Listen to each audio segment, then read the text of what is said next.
улсын хувьд байгаа нэг томцоо асуудал гэхдээ энийг яг энэ асуудлыг шийдэх процессыг бас мэдээлээд ажиллаж байна. Тухайлбал бол за баруун бус ялангуяа Ховд аймгийн хувьд бол байгаль, түүх, соёл, за мөн угсаатны онцлог тулгуурласан аялал жуулчлалыг хөгжүүлэх бүрэн боломж байгаа. Тэр дундаа Ховд аймаг бол бусад аймагуудаас олон улсын олон ясны өлгийн нутаг гэдгээрээ ялгарах. За тэр угсаатын ясны түүх, за мөн ахуй соёл, зан заншлыг илэрхийлэх, за тэр соёлоор бас жуулчлалыг татах ийм боломжууд бүрэн байна гэж ингэж харж байна.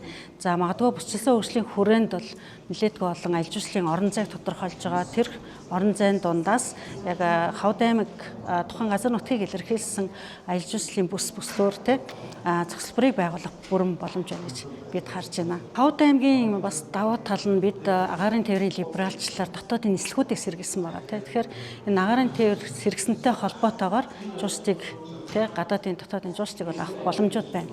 За үүн дээр тулгуурлаад Ховд аймаг өөрийнхөө өвөл хөгжүүлж болох ивент арга хэмжээнийхээ зураглалыг гаргаж ирэх ёстой. За үүн дээр бол мэдээж хэрэг засаг бүрэн дэмжиж байгаа.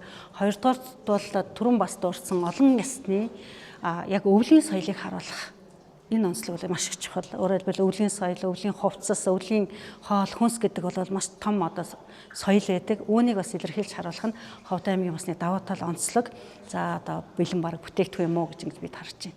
Бүсчилсэн хөгжлийн үзэл баримтлалд тулгуурлаад бүсүүдийн онцлогтойгоор аялал жуулчлалыг хөгжүүлэх асуудлыг ярьж байгаа.